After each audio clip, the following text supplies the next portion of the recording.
There we go. Well, the first thing I wanted to mention was I saw this on CNBC. I don't have an article for it, but since compared to pre-pandemic levels, the cell phone use in downtown San Francisco is 31% of what it was in pre-pandemic levels. So I think that tells you something about the activity in the commercial real estate space in San Francisco. So the San Francisco was the lowest number, 31%. I think New York was 54 to 75%. They listed a bunch of other cities, but San Francisco was the lowest. So you can tell that the commercial real estate activity seems to have gone down quite a bit in San Francisco. Yeah. And So what does that mean? It means that nobody want to buy, nobody want to sell. They just stay there like zombies. well, commercial real estate means Businesses. the occupancy of the commercial buildings is low. So Everybody wants to go back to work. yeah, Or, they don't have people if you don't have as many people who are working in the office, then you don't have as many people who can support the pizza places and the little mom and pop shops on the corner that sell, sodas and cigarettes. And it's just this like downward death spiral. Really. I feel like, I think San Francisco is always kind of like the indicators of our technology, right? So maybe in the future, Ready Player One, right? The main character living in kind of a desert. Odd, destroyed. Dystopia, like all those like very destroyed buildings. I think maybe, the future of our city will become like that, and all the mom and pop shops, everything was closed because you can order everything online. I don't know, I'm just deluded myself that everything's fine, but go ahead.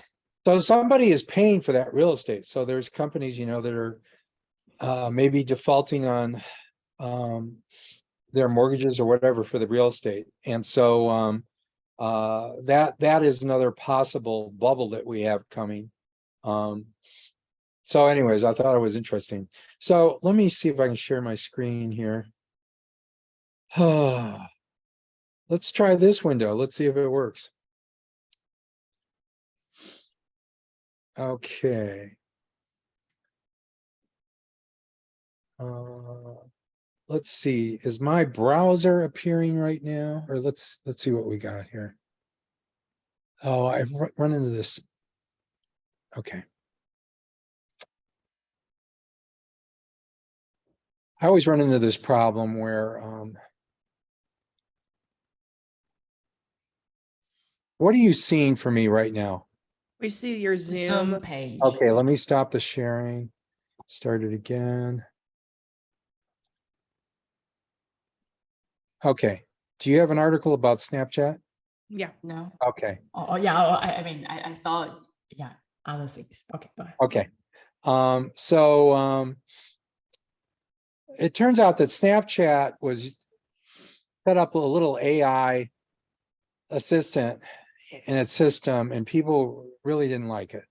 And they were complaining that it was where their friends normally are, and it got a lot of one-star reviews. So I thought that was sort of interesting. Meta apparently is using AI to their advantage in terms of feeding ads to the user. That's all I'll say about that. So it's, using AI for these companies is a little bit tricky. You have to use it in the right way. Yeah, it's surprising that they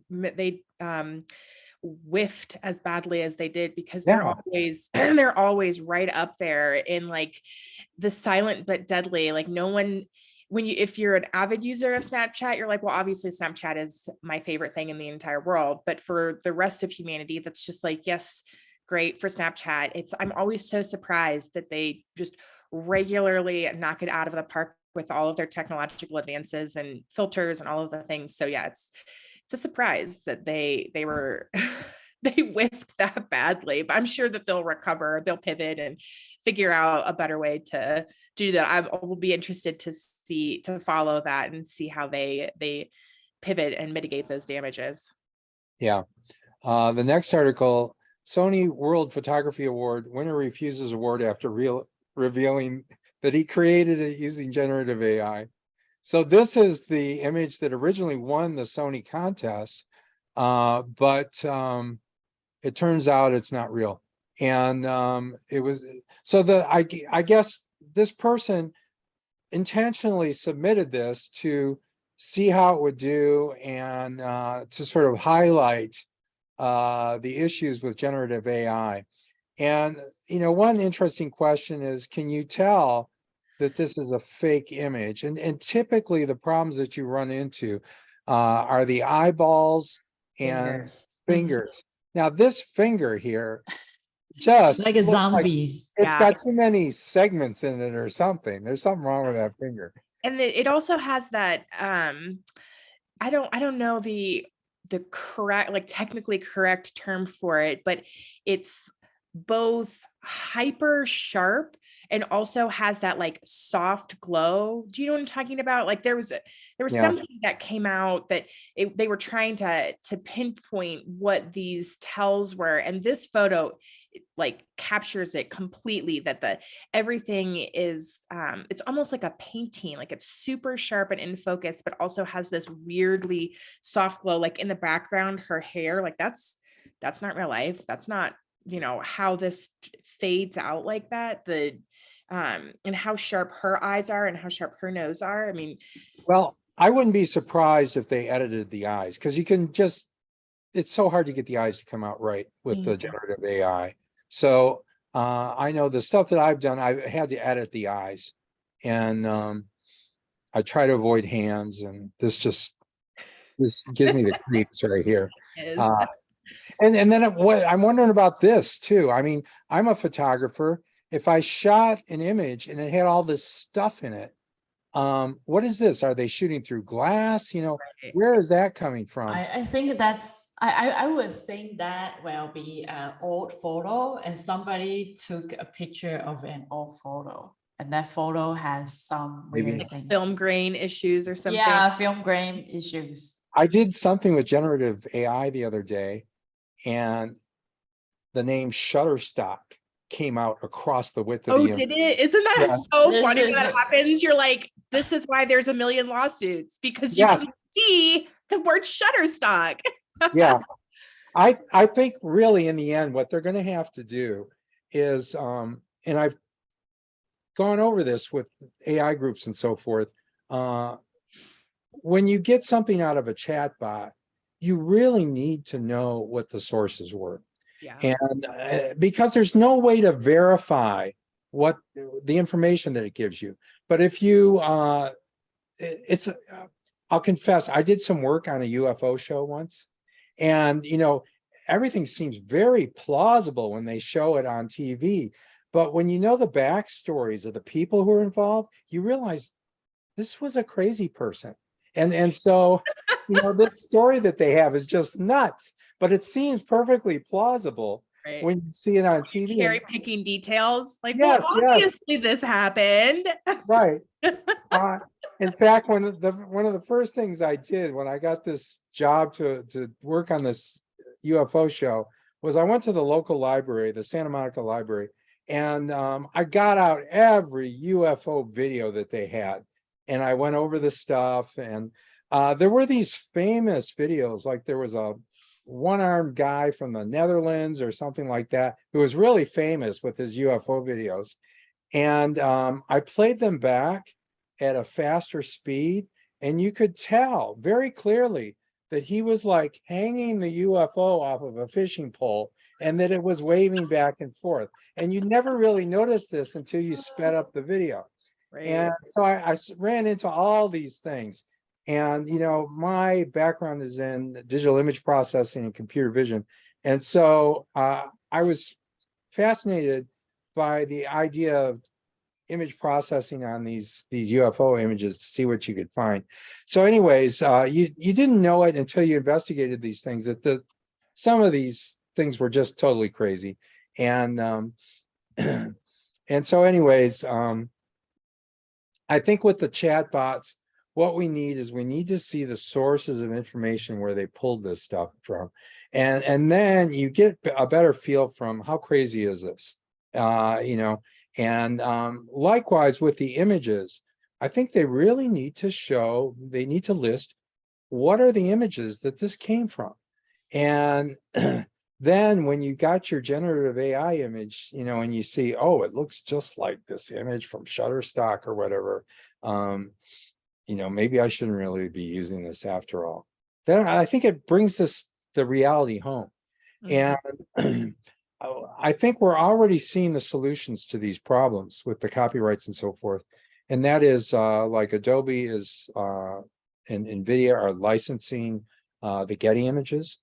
And Getty has already been suing people who've been scraping. They were suing Stable Diffusion, as I recall, over Mhm. scraping their images. Yep. And I think that's just the way this stuff has to go in Mhm. order to solve a lot of the problems. So anyways, this image, I sort of like the image except for the creepy fingers. But and I'm sure, you know, that's what the judges saw on this. Let me see if I can go down to the image that actually ended up winning. No. While you're looking for that, I just want to say, you would think it's so obvious that, her finger is just like gnarly and nasty, and there's all sorts of these cues, but we look at and we're studying AI all the time, and it's still not mainstream. I mean, it's getting there because everybody is talking about it. But if I talk to my closest circle of friends, maybe 1% of the people use it. And then, like second tier out, third tier out, fourth tier out, like very few people are using it. So I'm not surprised that the judges from Sony are not, like intently studying AI when their craft is in photography. I'm sure that they're being blindsided by this. This is the winner of the Sony contest in the end, assuming no claims come up against this image. So anyways, that sort of rounds out that story. That's pretty much all I've got today. So go ahead. Dom, you want to go? Let me Chocolate, do you unshare. want to go? I mean, Sure. yeah, I have tons of weird things, but yeah, go ahead. Let's see. So I'm on a different computer today. I don't even At least you're know not if on I your know phone how to today. do this. At least you're not on your phone today. No, I'm on an actual computer. But I hit share screen. You know what I'm going to I have start to doing? go.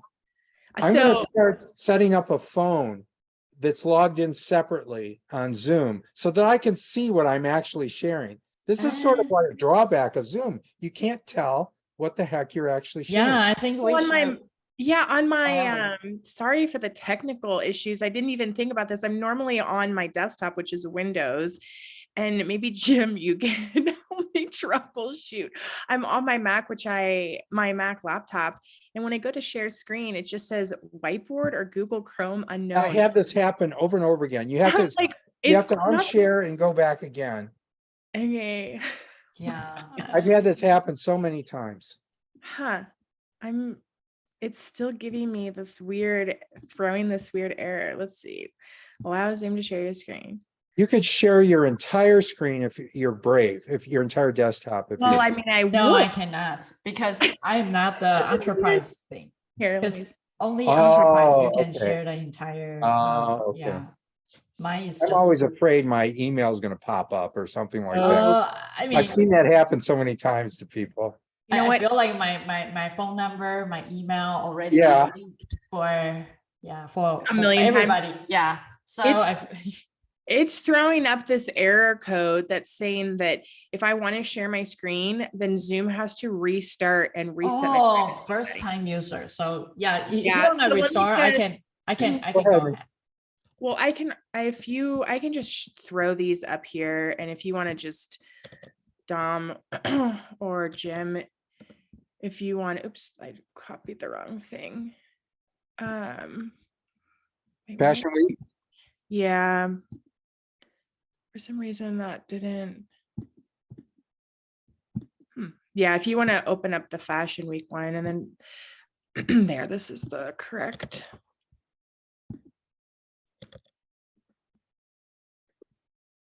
So the news that I have for today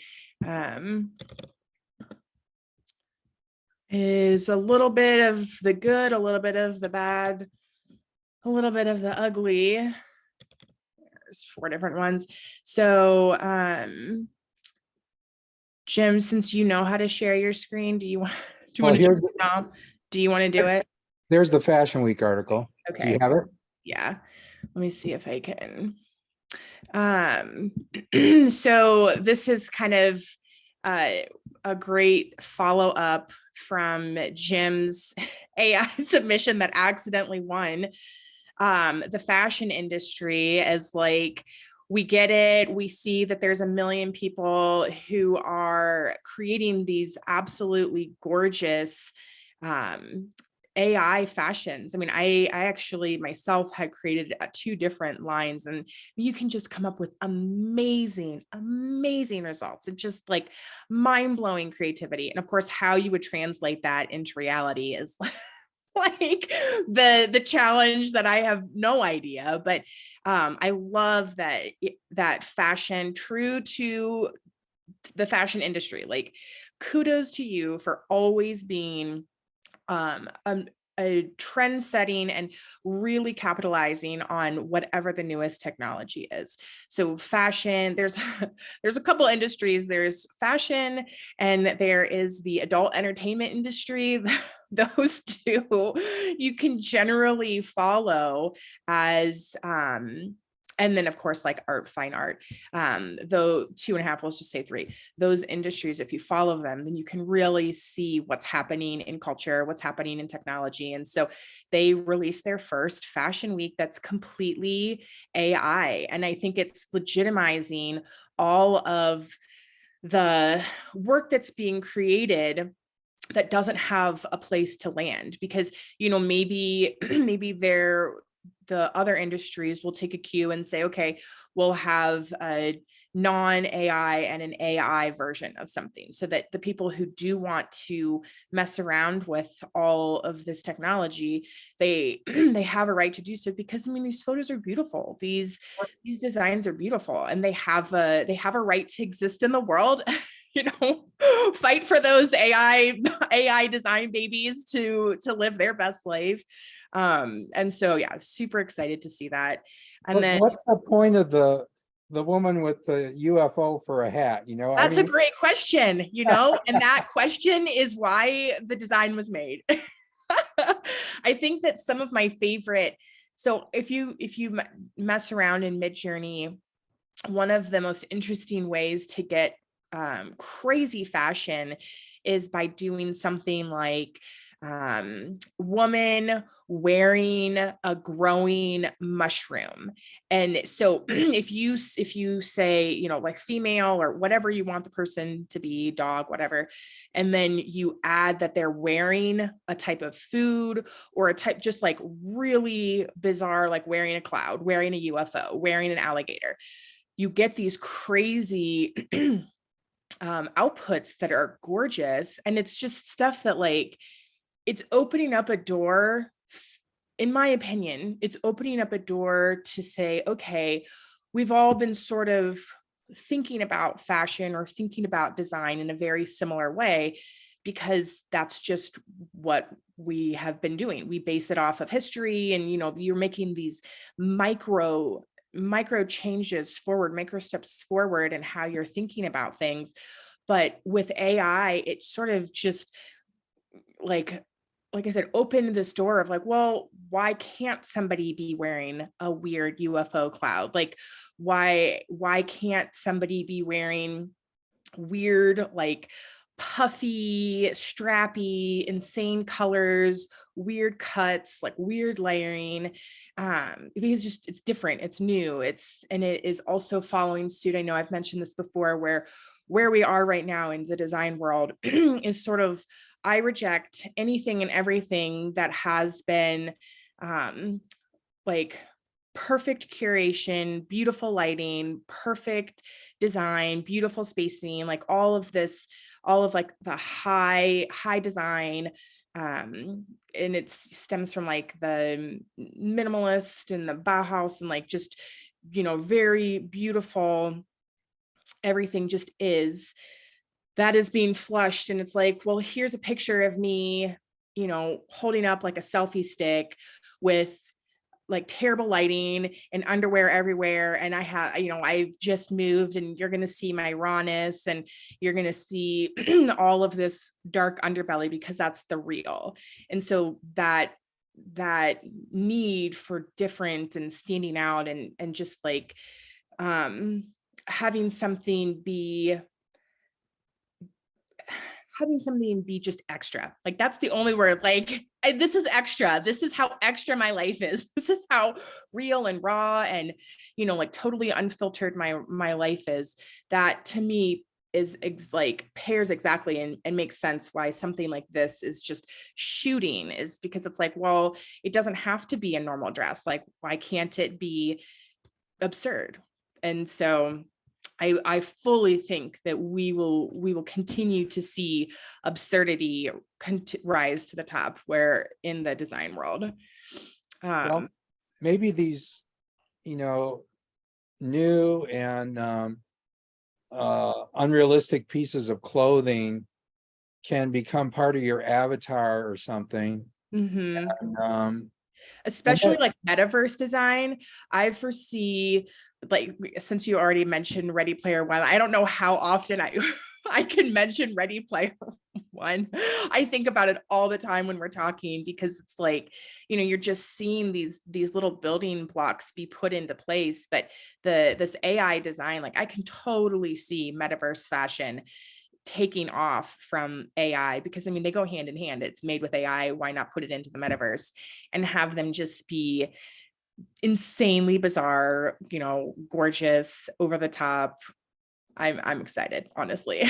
I don't know. what it reminds me of is there was a Doctor Who episode where they went to some church, some galactic church, and everyone, you know, appeared to be wearing certain clothes and so forth. But it turned out that the clothes were just sort of implanted into your brain, the vision of the clothes, and that everyone was actually just naked.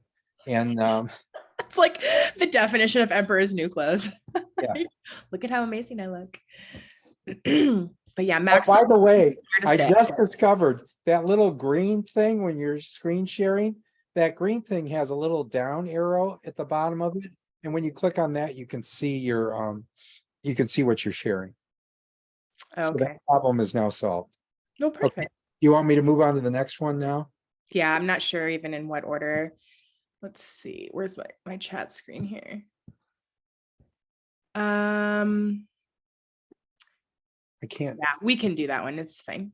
Let me see. Let me get. Okay, I'm having some kind of.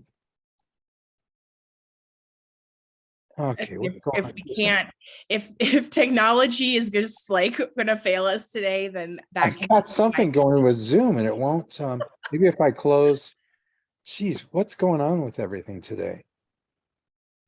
I'm glad that AI Fashion Week made it, because that one of all of the things I can briefly talk about. If you can't get the one up, it's not critical. That next one, it was from so Hugging Face has a new chatbot called Hugging Chat. And I don't know how often you guys use that Hugging Face platform. It's similar to GitHub, but you know, they release a variety of different open source projects that you can work on. And so they recently, within the last week, released their own chat system, since everybody is on that train of, well, I can do it too. And so that is the news, is that it is released, although the immediate follow-up is that it's terrible. Absolutely terrible. And so I think because it's open source, then, you know, it will have its own life and its own way that it's trained based on the people who use it. What's it trained on? Is it trained on the web in general or your own stuff? It's trained on something smaller than OpenAI. I don't know. I didn't go into the details on what it's been trained on. But it's something from the web. Yes, it is from the web. Yeah. And then as people are using it, then it continues to be trained on however people are interacting with it. But the data is not as good. The management system is not as good. And so, everybody, we've talked about hallucinations a million times, and it's horrible with hallucinations. And so in this article, I think it was, or may have been a different one, but somebody had asked it who won the World Series, and it said the New York Yankees, who weren't even in the World Series. And so it exists for the sake of existing. And I think that the platform is just hoping that people want to continue to make it better with additional resources that are coming out.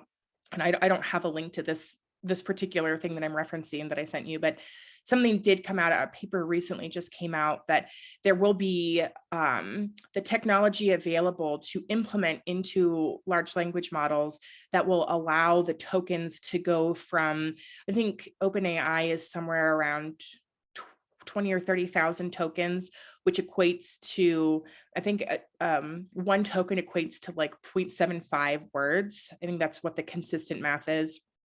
And so if you have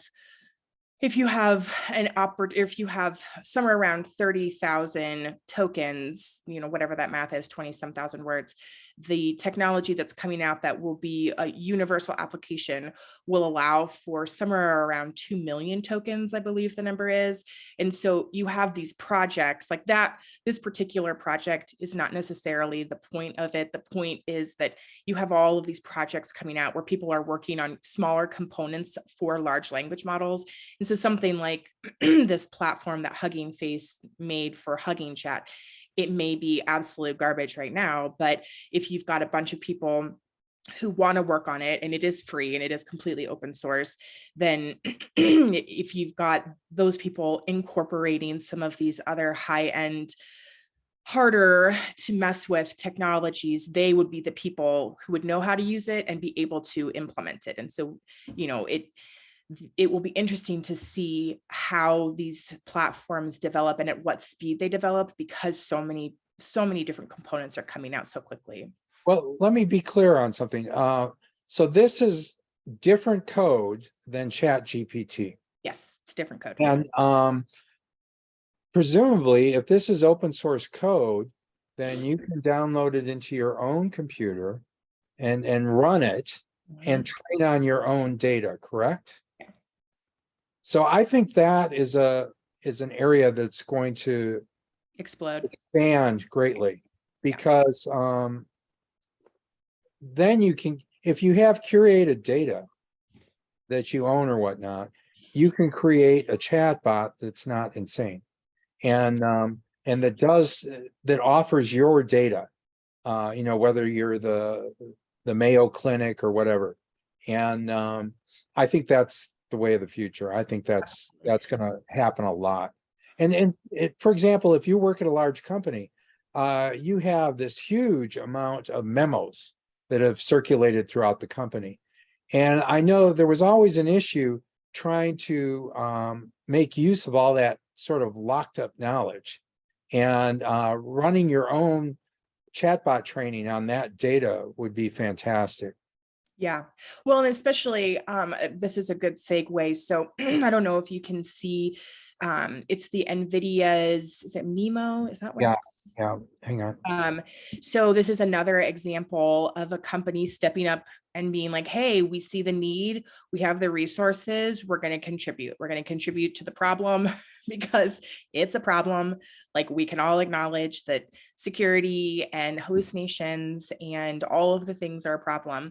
And so they are developing essentially a guide rails. And so it would work as an intermediary where you incorporate it into your LLM, large language model, and you can specify what you want it to filter, essentially. And so you can make it so that it is more secure. You can make it so that it's is it controlling how it outputs things so that you can't have it specifying that people should commit suicide. I don't remember if you were on that call or not, but that horrible story that came out of Italy where somebody was prompted to kill themselves based on an AI chatbot, and was absolutely insane.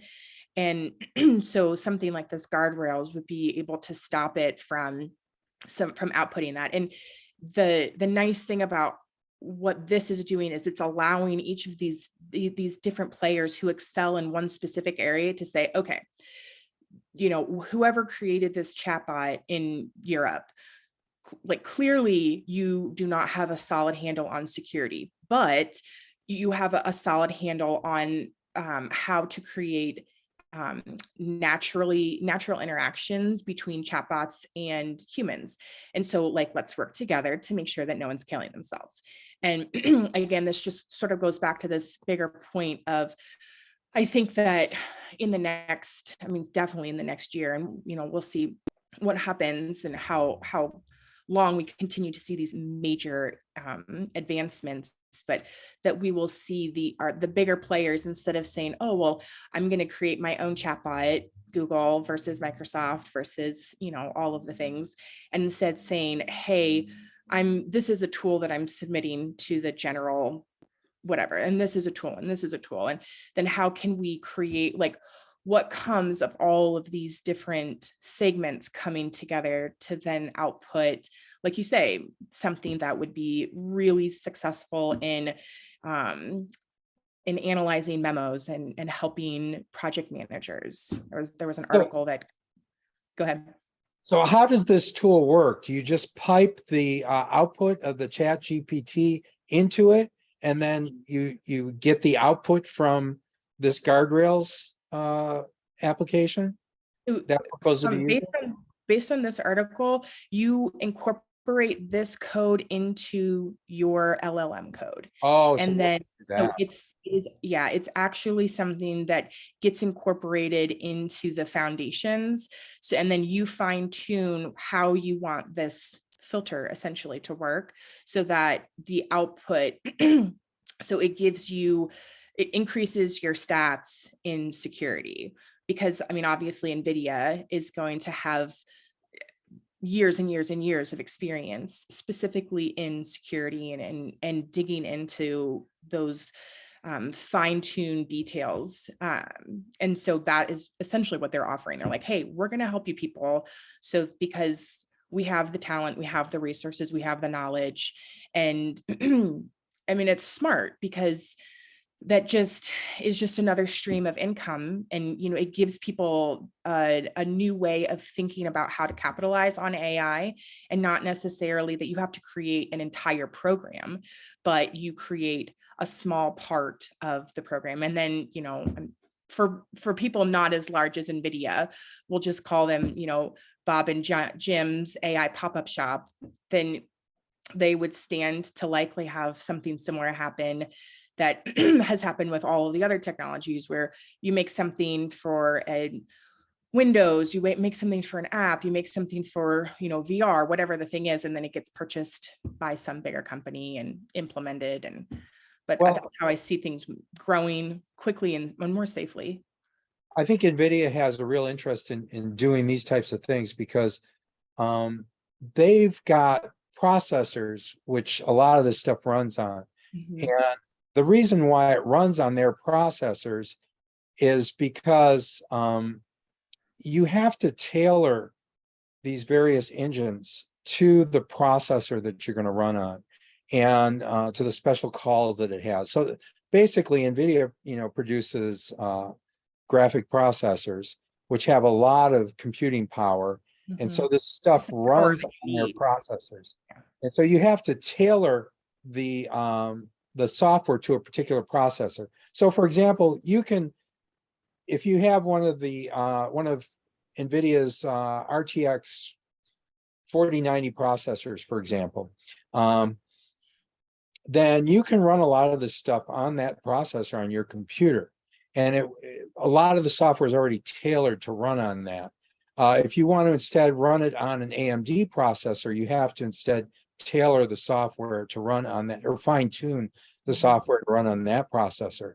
If you want to run it instead on Intel's processors, then you have to have something that's fine tuned for that, although everything runs like crap on Intel's processors.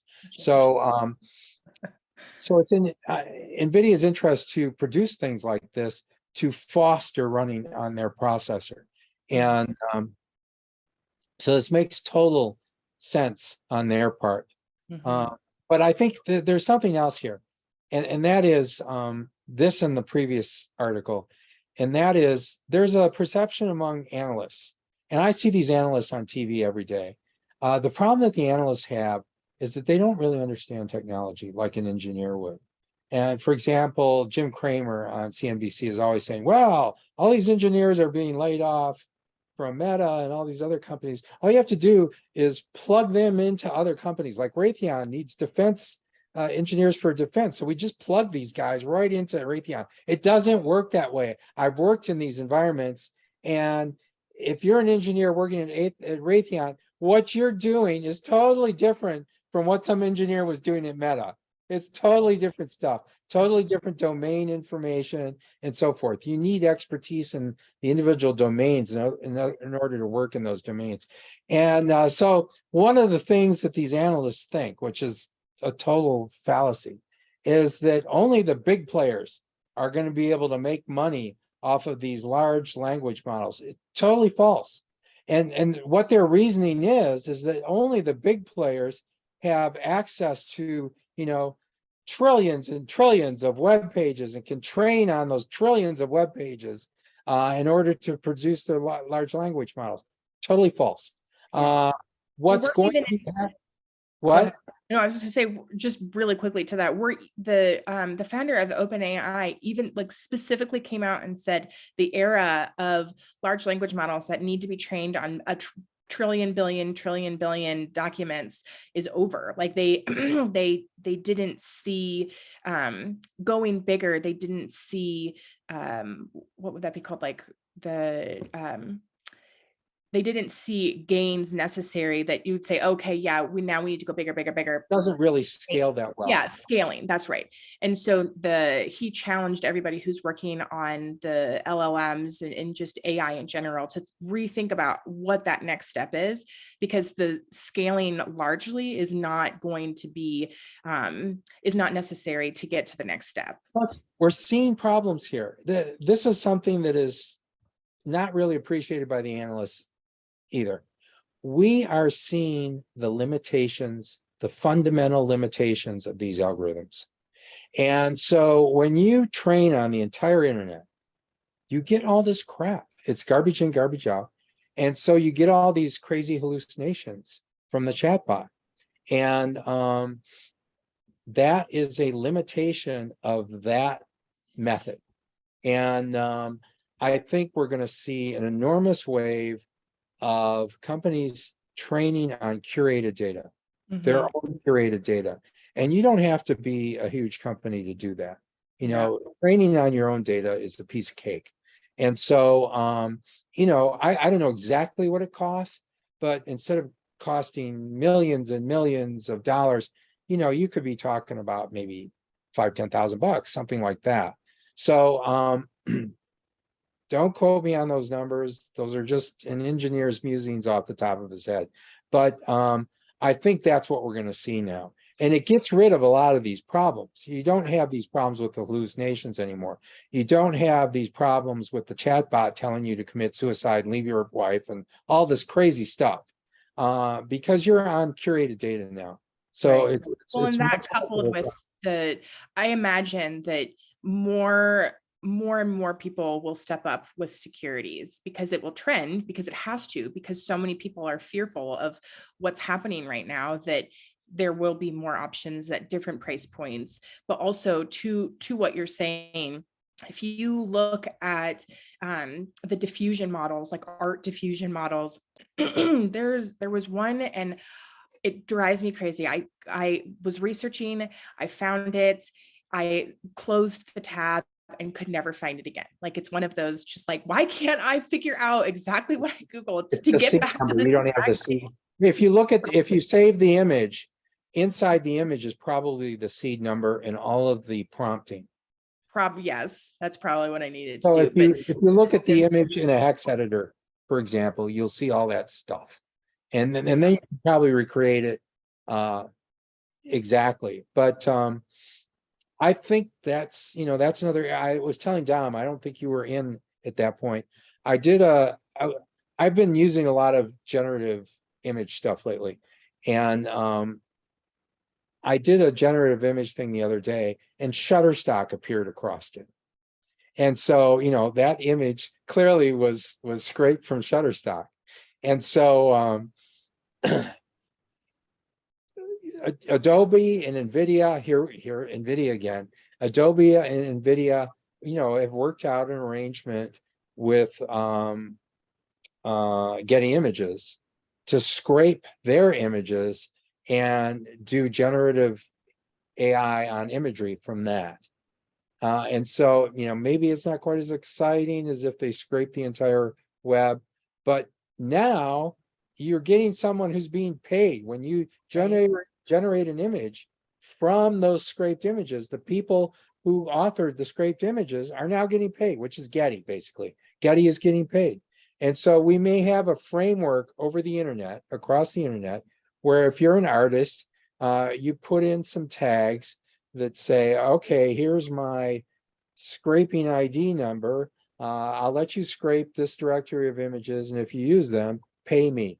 Here's my ID number. So I think that's where all this stuff is going to be headed. Well, and it's when you are scraping from a smaller database, like you're saying, it's better curated. So you're not going to have those same issues. And it's more and more and more refined. I saw a girl who made her own art generating diffusion model based specifically on her work. So she only trained it on her work, and she didn't have 10 million pieces of work. She maybe had 100 or 200. I don't remember how many pieces she trained it on, but she trained it on her work to create new work, and the work that was output looked like the work that she had trained it on.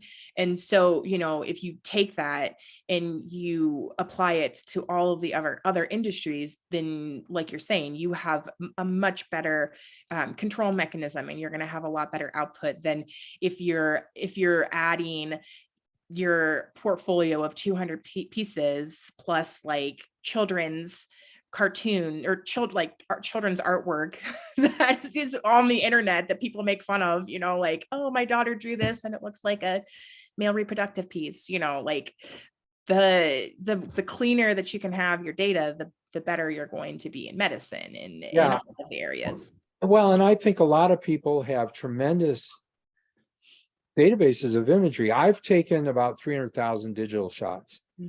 I know a National Geographic photographer who has about 800,000 shots. And so a lot of people would like to be able to train on their own imagery and maybe do some special effects on that imagery that otherwise they can't do.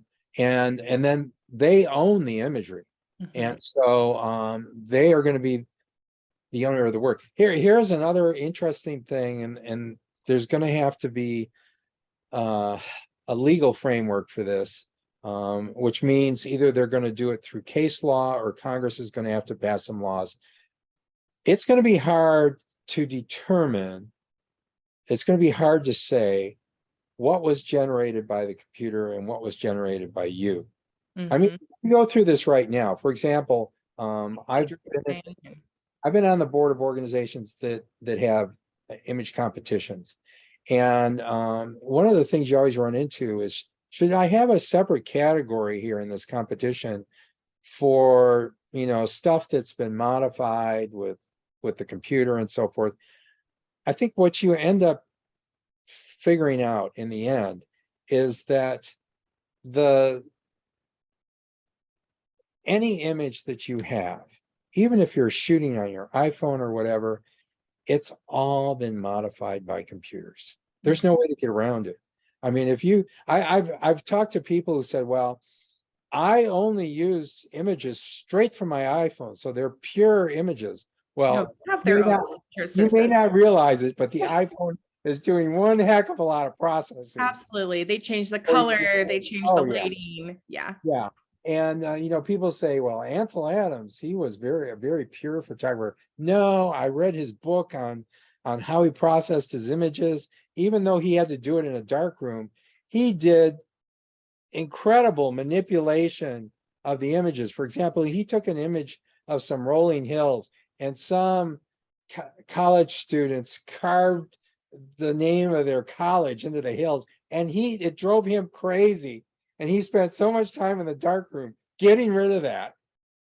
So, Me. none of this stuff is pure. No. And so don't even pretend that it is. So when you're running competitions, you realize you have to allow people to modify things with a computer, because there's just no getting around that. And so we're going to have a situation where right now, copyright law says that a human had to make this image. So if generative AI spits out an image, they're not going to give you a copyright on that right now. But I'm telling you, we're going to run into this gray area where it's going to be very difficult to tell what the computer did, what the human did, whether you can get a copyright on it now, according to our current laws, or whether you can't.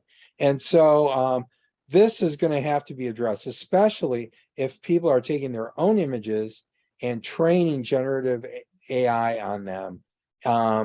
This is going to become a huge gray area that's going to have to be resolved legally. So it's coming, folks. Get Stay ready. tuned, everybody, because we will have updates as, Yeah, as, it's they, coming. as Coming. they come out. Yeah, it's going to be a whole new legal field, I think. But it's coming. That's all that I have. I know we're getting close to time. Dom, you want to take over? Okay, let me Yeah, stop. sure. Yeah, sure. I have a bunch of here and there, and I really enjoy like today's talk because I think that those AI bots is really interesting. And what I can share is that I mean, I'm here and there, so bear up with me.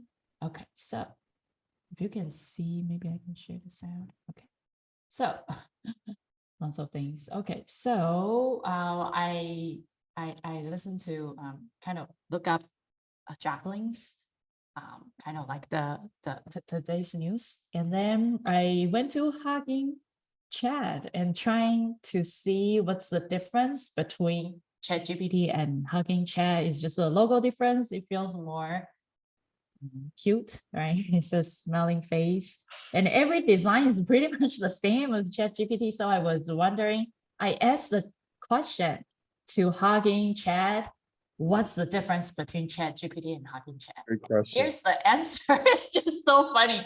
It says that Better. ChatGPT is likely better. It's very honest, right? Because I mean, there's no Kudos to advertising. you, Hugging Face.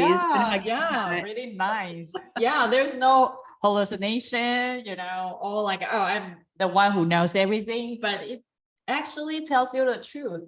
It says that ChatGPT is likely better because OpenAI has published papers showing how well it performs compared to other chatbot systems. On the other hand, Hugging Face chatbots was trained on public data without paying anyone or contributing back themselves. So we don't really know how good it is or whether it will continue working in future version of HF, which means that this is the beta and likely to be cut off if there's something wrong, right?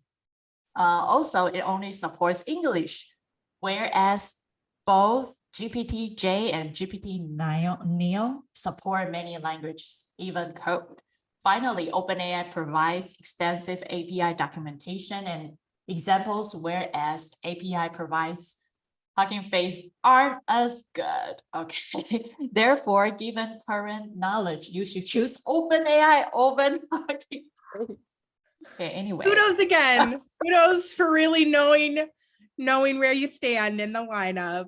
Unless Yeah. you need open source. Unless you need open source. Funny. Yeah, interesting. Whereas possible since that have published papers compare with their own models and are more upfront about their work, some closed source alternatives, which just take away people's time without providing full transparency about how well it works. So, wow, this is a wonder- very honest. It is. I wonder what I didn't get to see what up to what year the Hugging Chat from Hugging Face was trained on, because I mean everybody is Probably aware very now. Yeah, I was going to say, because we all know that OpenAI is only through 2021, and that's seems very close, but you know, it doesn't take much for, you know, everything that has come out since then. Like, it's going to be outdated quickly. So I bet that this is trained on more recent work. There's something very important that you had mentioned about the Hugging Chat, and that is that it's training on its user sessions. Now, ChatGPT had been originally training on its user sessions, and the problem with that is companies were using ChatGPT and discussing with it their own internal proprietary stuff, and it was that proprietary information was ending up outside the company in other chat sessions from ChatGPT. So Did you see that they just changed that? I think well, it was OpenAI said we're no longer going to train on our goodness. sessions. So this one though is training on the session. So if you're using it online, then don't type any proprietary information into it because it's going to end up in other chats. Yeah. Or for OpenAI, I think it's that you have an opportunity to opt out. So you can still train it if you want to on whatever it is that you're doing, but you can go through and, like a web browser, you can say, no, I don't want you to train on this. No, I don't want you to train on this. No, I don't want you to train on this. So it's effectively giving like some privacy options, which is nice, because then, you know, if you're asking it a question that is proprietary, then you can, you know, quickly say, please don't, you know, keep the record of this information. But also with ChatGPT or with the Hugging Chat, if you're using it as open source software, if you're bringing it in-house and running it on your own data, and then you presumably running it on your own server, then presumably you don't have to worry about any of this stuff because it's all internal now. Nobody from the outside is going to be using it. Yeah, so I also dive in some interesting articles. Can I mention one other thing? Because I noticed your other questions there. You had something about Elon Musk. Oh, yeah. I mean, I just ask questions and I find out it doesn't really tell me anything. For example, can you code? What code do you write? And it just pop up something really generic. I mean, if you ask ChatGPT, it probably will list out everything that he knows. I just want to compare, like, because the design is the same, right? And the usage is the same. I just want to see what's the difference and how bad it is or how good it is, right? I wanted to mention something about the Elon Musk issue. So, you know, Elon Musk signed this open letter. We want you to stop all AI development for 6 months. And what do you know? He's starting his own company. I think so. Yeah. So that's why I asked, like, what's the name of Elon Musk's AI system or something? Trust GPT. Yeah. That's ask ChatGPT, my code open. But notice that he's not saying I'm going to start this company 6 months from now. Right. So he's not waiting himself for 6 months. I wonder. I feel like I every time when I see like he has a lot of like a lot of human vision, but in the end, for example, like he was trying to buy a lot of land and build dormitories or houses for SpaceX and all those other, you know, people to live there. All the people, they can live there and the company or get a cheaper rent. But what I think, as for a tax return thing, you can definitely buying the land, file as a company expense. So which means that you can definitely own that land and all the expenses will be paid by your company. So you don't even, you got access of it. And you got ownership. Tax thing. He's the king of nothing else. The king. And I totally agree with James, because remember a long time ago, I feel like, hey, you are trying to pause 6 months.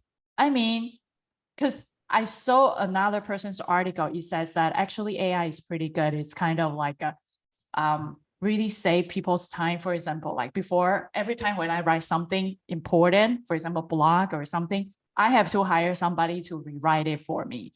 And it costs time and money. But all I need to do right now is to post on ChatGPT, and it kind of like write pretty nicely. So you see, it saves my time, and it serves as another full-time employee, right? So we kind of become better and then save time. But he is like, hey, let's post and start another company and trying to be, because I think in 6 months he can create something really amazing because he That's got all right. the If resources. everybody else has paused, he's got 6 months to run. Yeah, right. Try to catch up. I don't know. Sometimes I feel like that. He's like, I'm the I king. wonder, when that happened, when I saw that he released his own company, I'm like, well, are you doing this because you're angry that everybody just sort of laughed at the idea that you wanted a 6-month pause? And you're like, well, I'll show them and I'll make my own and it's going to be all of the things. Or was it that you wanted everybody to take a pause so you could launch your project Yeah. without competition? Probably Yeah. the truth is And somewhere in between. Here's what gets me. It's called Truth GPT, right? He says it's only going to speak the truth. Well, what is the What's truth? the truth? There is no algorithm that tells you what the truth is. You can't even get humans to agree on what the truth is. That's a very like, I hate to, I don't want to bring politics into this because we normally don't bring politics into this, but it's such a right leaning way of advertising. You know, I don't know how much you guys follow politics, but there's this mantra almost that I see happening where it's like, well, this is the truth and you don't really know the truth, but this is the truth. And as many times as I've seen that from companies who lean right, or, you know, they're marketing to the right, I'm like, how can you say that this is the truth? Like, what on earth, like, who died and gave you the right to say that whatever is coming out of your mouth is the truth? Like, that's Jesus Christ. Like, exactly. That's like marketing genius that somebody capitalized on, like that, you know, this soundbite is the thing that people are going to dig into. Like, yeah, I finally know the truth. Like, and the truth will set Stop you it. free. yes, the truth will set you free. Like, okay, thank you so much for that. Here we yeah, go. I think the interesting thing is that, I mean, politics, I can tell you that when I think politics, everyone's politics is tightly related to personal advantages or personal benefit. For example, a long time ago, when I was just get in America, and then I pretty much was more like a Democratic because they help me. They are really nice to immigrants. But ever since I got citizenship and I have my own company, I kind of like Republic more. I feel really sad because Tax benefits, it's a real thing. yeah, it's a real thing. That's first. And second, it feels like, you know, I mean, as for LA, right? It's nice to treat other people really nice, right? You kind of give them extra benefit. But I saw a lot of policies and they spend money without any brand. For example, they like a Newman wants to create, I don't know, a long time ago, I saw some news. He wants to create some booths for drug addictor to get in and having drugs, and there will be doctors served beside they got. It's like I don't know, and it costs a lot of money, and also kind of like because of the rate, like racial things, and I think that the government want to give like a lot of money for Black people just because of something happened in the past, and they want to compensate, and it took a few $1 billion budget. And I was like, hey, how about Asian people? I mean, you know what I'm saying? It's so hard. Yeah, and a long time ago, California was profit. Like we got a lot of budget or something to make our city better. But now you see like San Francisco or LA downtown looks like a shithole. Yeah, and I don't know. I mean, I still like to, you know, help generally everybody, but I just feel like they are doing something that not really thinking about the majority of people. But maybe it's because my status was from immigrants to citizenship. I don't know. Maybe yeah. I have to bring up that you subscribe to the Wall Street Journal. So you're getting very, very conservative news from the Wall Street Journal. Oh yeah, every day I listen to Wall Street Journal. Yeah, very conservative viewpoint.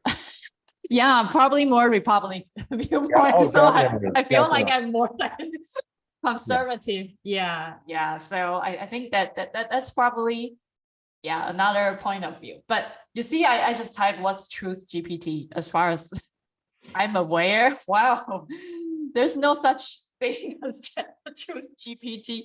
So I mean, yeah. What's truth? You haven't digested that news yet.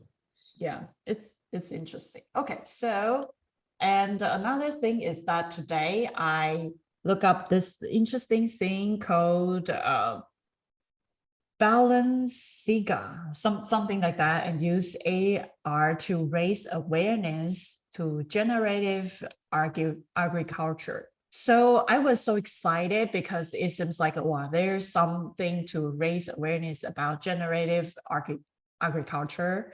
But it says regenerative, so that's a different thing. So is that generative AI or no?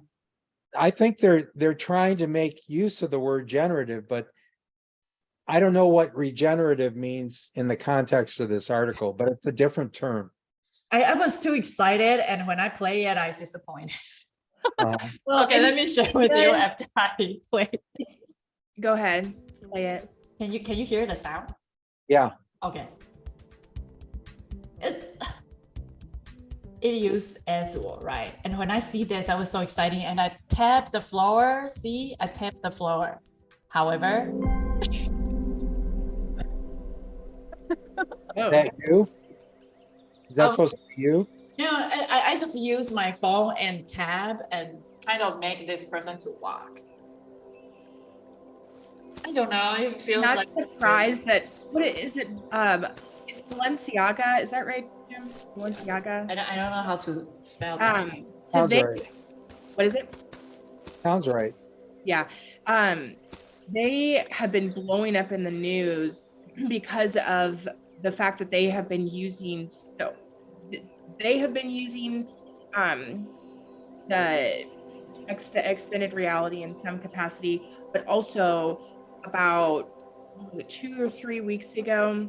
I don't know if you remember, I sent this to you, and I don't know if it was on the recording, but somebody had done a Balenciaga, and I think it was a Harry Potter remix, and then it just like up. Yeah, it blew up Balenciaga, and it was on everybody's hot list, and everybody was looking them up and all of the things. And so I'm not surprised at all that they are capitalizing on this massive rush of publicity that they got by then saying, oh, well, we're also using this technology, and look how hip we are, and we're going to continue to ride this train. And kind of going back to what we were initially talking about is I saw something, I don't know if it was from Adweek, I think it was from Adweek, that they're now posting who is using what XR or IR, whatever you want to call it, like mixed reality, to create ads. And so there's all sorts of crazy ads that are coming out, all sorts of weird marketing techniques that are coming out using AR and any variety of technology. Like what's the 11 like deep fakes? That's what it is. Like they're using deep fakes and AR to create just crazy commercials. I'll have to look one up later and send it to you. There was one about beans. I don't know if you saw that one. Like somebody had made an advertisement for beans, and it was using deep fakes and voiceovers, and it was so just weird and uncanny and but also very interesting. I'm like, all right, here we have it. Like, I'm here for the roller coaster of whatever it is that is coming up next with marketing and advertising. Let me see if I can find it. Yeah, if you can keep talking, and I'll see if I can find it, because it's just weird. Yeah, it's so interesting that I was so excited. I look at this, I was like, wow, what's regenerative agriculture? It sounds like so hip, right? And when I see this, wow. Is that like putting fake plants in your apartment? Is that the idea? I mean, But the problem is that when I tap on the floor, it floated, right? It's like 6 feet tall. Oh, yeah. Yeah, I think, you know, sometimes when people are doing demonstration, for example, like a developer, they always know where to tap, right? So they couldn't find a bug. But when the user, first time user, when I tap it, and that person just like super huge. And yeah, so that's why I feel like, oh, okay.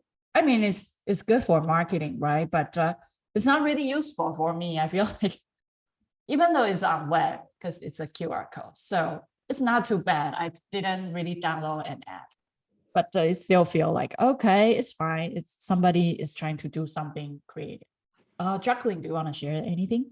No, I'm still looking for it. You can keep going. Okay. It was on my phone. I can see if I can find the link on my phone. Okay, so I think this one is this one. Oh, not this one. I think that one is normal. This one, I think this one is kind of cool. How to spell that? Adelaide, that's Australia, right? Adelaide. Adelaide. Adelaide. Oh, how this Adelaide firm is training soldiers with AI. I think it's kind of cool because right now people combine AR, VR, and AI together, which is yeah, right now Meta is going to do metaverse and AI together. They are not ditch metaverse. I think Mark Zuckerberg is kind of trying to explain that, which I understand that right now everybody is trying to do all the cool things. If you go to this site, it's called AI Tools Club. I can share in the chat. You can get a lot of AI tools pretty nicely labeled, and there's always download. And I think we need those sites, some sites that kind of organize all the AI stuff according to marketing, communication, design. I think those are nicely things. And I think speech AI, gaming, coding, all those are pretty good, and music. But I don't really know whether this will against all the source, because I think ChatGPT 4 will list out the source. They combine the answer for you for the history, as far as I know. So hopefully we can see the source that AI generate. But I think this is kind of cool and legal. I love legal because nobody really know what's legal mean until you got sued, right? So this is a very important thing to have. Yeah, so this is something I want to bring up. And okay, let's go back. Defense. So right now, the interesting thing is that, for example, if we want to train a soldier and create kind of like a, I don't know, like some special defense army or some weapons or some stuff, it costs a few $1 million. We lost your screen share in case. Oh, okay. Oh, okay, here. Can you see it? Is it just the NVIDIA article that you're trying to show? No, that's no, on- it's here. let's see if I'm. I'm seeing the financial review. Okay, Yeah, now financial review. financial Yes. review. Yeah, yes, okay. Yes. Yeah. So pretty much it takes a lot of money to build the actual weapons and actual simulations in actual places. For example, like if you want to get an armed vehicle, it kind of costs between 500K to 2.4 million each. However, if for this illumination, its AI and AR offers kind of Australian Defense Force, like a training simulation, basic all those like missions they create, and it's powered by AI and also AI powered characters and simulation within virtual settings to fulfill their goal. And you can see the final cost will be kind of like a little bit cheaper. For example, it's only 400K augmented reality headset, which is not too bad, so it's pretty much lower the cost of kind of the simulation. So I So think, helpful. Because the more accessible you have this training data that, or these training simulations, then the more that you're able to prepare people in any field. I mean, that accessibility is priceless, really. yeah, and also for this types of training, nobody will get physical hurts, right? If you got shoot, you might die in the game, but you're still alive. But in this types of actual training, if you die, you are falling down to the ocean and you actually die, and a lot of losses. And also for the simulation training, it will give you feedback. And each time you will see your score, right? You will see the analytics, right? So those will really help us to understand what we do good, what we do bad, versus in the actual environment. If your coach is far away from you, or some people doesn't notice you and you don't even know whether you do it right or wrong, but you survive.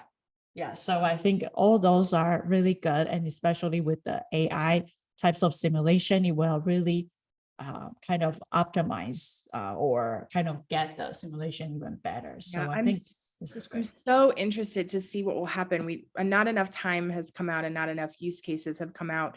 But I had brought this up a few weeks ago that, for example, OSU has their own training development to be able to help first responders, and you feel like you're in those situations, and so then you're able to embody those decisions. It'll be interesting to see, in 3, 4, 5 years, when more people have experienced these and then come up against those circumstances, if that training is effective, and then if we are seeing increases in successes in managing stressful situations, but we just don't have the data to see it, like how impactful they are. But I bet that once we start to see how impactful people are, and how much it like saving lives, or decreasing time spent inside emergency situations, then that will start to become the de facto in how people are trained. Yeah, so I think everything is pretty good, and we just joke about Elon Musk want everyone to pause because he want to start a company and kind of like win the game. So he asks all the winners to stop so he can start running. So that's what I'm thinking as well. So yeah, so I open the link. Oh yeah, I this think is it's- that.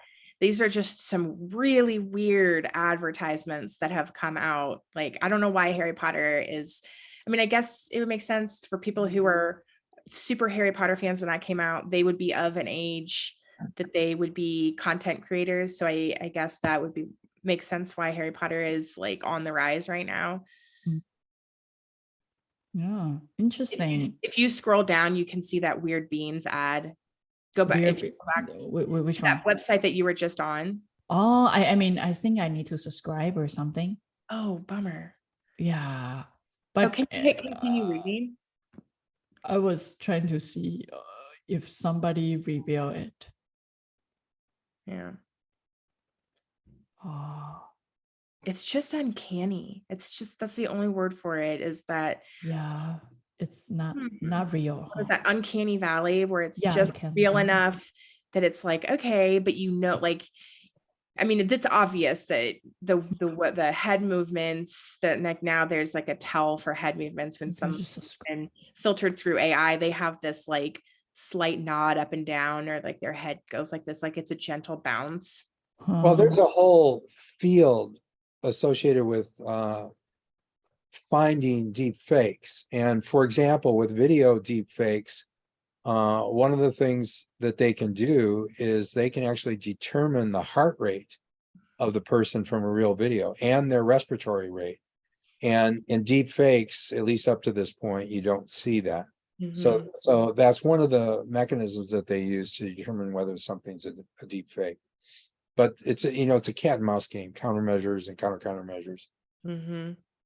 Yeah. Oh, yeah. I think Wes Anderson is very famous for its own kind of like a fairy tale types of illustrated Barbie doll types of shooting skills. And yeah, so somebody kind of using Wes Anderson's types of style to make what if Wes Anderson made Harry Potter's theory. So this is probably generated by AI image. Yeah, I do think this will look like, yeah, like this. The color is Mhm. very like Europe types of like a fairy tale-ish, but very in a very weird, innovative way that nobody knows what's going on. It's always like very innovative. Yeah, the color is very bold. That's very cute.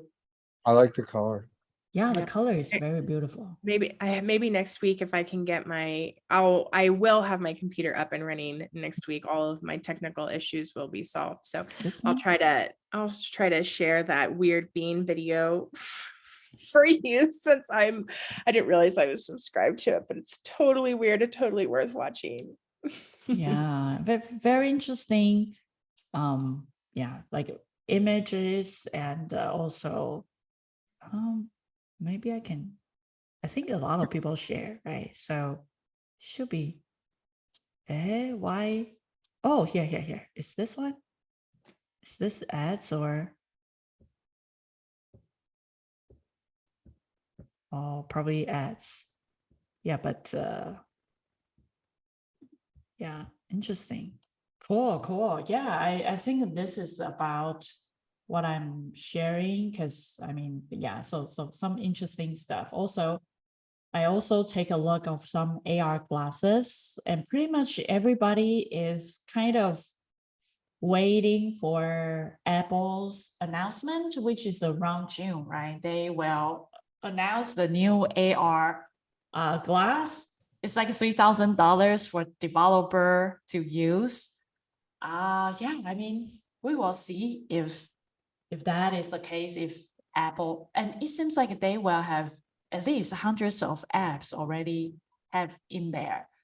Yeah, Which is smart. That's one of the biggest reasons why a lot of things have been failing is there's no application for the yeah, right. headset. So Yeah, so I think it's great that we are still at the front of the, all the technology, and we will create some cool stuff and install there and help people to achieve some stuff.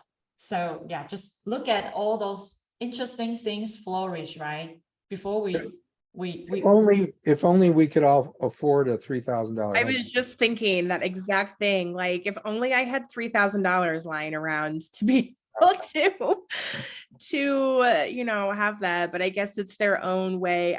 Runway Excel and NVIDIA, yeah. all of those I just- big I- places, they have the first release group, like it's invite Yeah. only, and you have to be a particular level of whatever to be able to access some of whatever this new technology is. And so that's Apple's version of only the elite circle gets the first run at things, Yeah. be able to help to propel it forward would be, my Well, guess. Yeah. Dominique and I were talking last week, maybe Apple is late to the party and maybe the party is over. Oh my gosh. I mean, that has been my thinking for a really long time, is that they just really misjudged the market, and they've been hyping this thing for months now. And there's a huge group of people who's like, is this really going to be worth the hype? Because For years. right. years. Yeah. Right. Yeah, because since last year, right? Every time they postpone, but I understand because XReality Academy, I keep saying it's going to launch next month, but Mhm. how long? And I hope that they are postponing it because if there's something worth postponing, but I don't know if they would have the gall to say, we're actually just not going to do this. Like if it's not great, like the PlayStation and the, when they released it, I mean, it was okay, but it wasn't like, it was a flop, it didn't help the industry. It was just expensive, and it wasn't game changing enough to really ignite the industry, which is kind of like at a standstill right now as AI has just taken off and it, is like full steam ahead. Hmm. So we will see what happens if they have it within them to ignite the industry, or if it's just going to be a flop. And then, they'll continue to work on it. And, fast forward 4, 5, 6 years, they'll release another version and it'll, be more perfected or, better designed and timed better in the market. They keep saying it's for development. Maybe it seems like the augmented reality glasses are accelerating in their development. And so maybe this headset could be thought of as a development environment for their augmented reality glasses, and maybe those will be coming out sooner. That's the only sort of justification that I can think of. But given all the resources they put into the development of this headset, I would think that it would be impossible not to release it. Right. They have to. Yeah. Some- Yeah, they have to do it. And I think perfectionist and imposter syndrome will make Apple go nowhere, right? Because I feel like Apple becomes the stuff that is so waiting for the market to be mature, and it becomes the most innovative company, becomes the kind of least the one. Well, and here's another thing. In the first quarter, Hmm. their sales of computers were down 40% year over year. Oh, And so a Was lot that of this people were year? just for Apple, yeah. And a lot of people were disappointed because they thought that they were going to jump to the new 3 nanometer technology, which is available, but they decided not to do it. And so they're going to wait a year till next March to jump because they have the pressure that every year they need to be innovative, but if they don't have anything storage it to be innovative, they kind of want to preserve this one for the future. Yeah, well, typically what companies do between these major leaps in computational power is they'll take the old technology and they'll run it faster and hotter.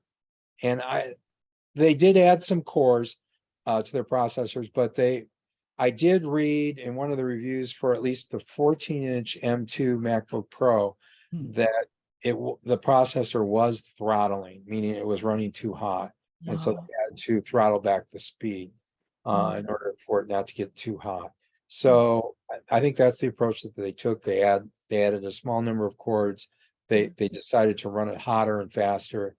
And unfortunately, if they had jumped to 3 nanometers, I'd have one of those laptops right now. Now they're asking me to wait till next March, and there's a lot of tempting stuff coming up in between now and then. I don't know if I can wait that long. Yeah. I think it's Apple's way of postponing things, and then when Apple is not really innovating anything, I feel like you see like metaverse or those. That I think the reason why we couldn't really have a big flourish time for XR is because there's no good headset that for people to stay in that simulation for a long time, usually like 40 minutes. I usually wear like 40 minutes and I feel my headache, and I can sleep really well because my brain is very exhausted. So I think the technology just was not quite up to snuff. or a human's body is not up to date to merge with the machine. Well, the people who have the buying power, somebody who is excessively successful, late 20 something up through, like 50, 60, 70, 75, 80, people with money, people that have the resources to spend. They did not grow up and don't have the mindset to be in technology like that. They just don't. And so it's going to take both better equipment, better uses for whatever the XR is, coupled with a willing participant. I mean, I'm 36, I think. time is, whatever. I'm 36, I think I'm gonna be 37. And, I am, my generation, we are pro technology, but I don't think that, I speak for myself and a lot of people I know, I don't want to be in technology all the time. I like the world, and kids who are 5, 6, 7, 8, who are, inundated with technology, who will have all of these different educational resources available to them as VR and AR and stuff goes through into the school system, that will be more normalized for them. So then, when they have the buying power, then that's probably when you will see huge surges of the equipment. But unless you have people who really want to buy the thing, who really want to spend $3,000 on something that takes them into a different world, you're just not going to have enough adoption that then video game companies make content for it, that third-party developers make content for it. Like there has to be money thrown into the situation to have everybody else like fan the flames of that economy. I have a theory that may explain a lot of what we're seeing, and that is no consumer device will be successful if you can't sit on the couch and use it while you're watching TV. And certainly if you put a headset on, you can't watch TV while that's going on. Not only that, not only do you have to be able to watch TV, but you have to be able to scan through your social media, because people are spending so much time scanning through social media that if they can't do that with this headset on, then they're just going to say, take the damn headset off. I don't want it. Yeah, what am I missing? And I think that at the tail end of the VR hotness, there were tons of places, tons of companies that were developing these open community spaces, like let's watch TV together, let's watch a movie together, all of these things you can scan. They had some amount of social interactivity where you could post whatever it was that you were seeing on your social platform. But, like you're saying, it wasn't fully developed. So no, you're not going to have people doing that yet. However, there is another technology that does meet this criteria, and that is the lightweight augmented reality glasses. You can do all that stuff. You can go through your social media, you can watch TV if you're wearing just augmented reality glasses. So you can do through and yeah, and the glass maybe is something like what we are wearing at night, and have everything there. I think that's possible. That's possible because I mean Ray-Ban, which was partnered with Meta, they have something very similar but much heavier. And I wouldn't really wear that because it's a sunglass. I mean, it has a transparent one, but I feel like at first it's not designed for Asian people because oh yeah, I remember you were saying that. Yeah, like the nose thing no is just bridge. keep falling down. So I mean, I won't wear that because it's not designed for me. Just like And pushing yeah, them and in between it's hollow, right? It's just like what's going on. And then, but I do kind of shoot some stories and sync into Facebook story. I tested it out and it worked. The thing about it is that I wear to habit the hamburger shop. I wear that and I did the recording. Nobody noticed that I'm recording them. Well, who's going to notice? Who's going to Yeah, notice? it's like a normal sunglass, but with like a radar, like here, and there's no sound. So I was able to record when I was in hamburger shop, order something and pour my drink and sneaky spying everybody and nobody noticed. And I could create a kind of story feed and post on my Facebook. Yeah, I think those probably will be the first models for spy or yeah, I was just like the people who need that that's a very niche market of people who need to like subtly record, what's happening without anybody else notice. Well, like eating hamburger. Yeah. With the AR glasses, you're going to have a camera so that you can sync up with the real world, sync the display up with the real world. But and that'll be an interesting thing because you're going to have to make sure that stuff is disabled, where if someone goes to the gym and goes in the locker room. Oh, yeah, You go to wow. the that stuff restroom and going you're on. Yeah. screaming. Yeah, you can't have that going on. So anyways.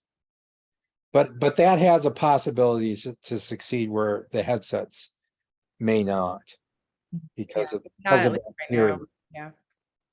That's true. Yeah, cool. Thank you so much, everybody. And hopefully I will see you all next Saturday. Yeah. Dom, Okay. I'm gonna have to do that other stuff this afternoon, because we Oh, don't have okay.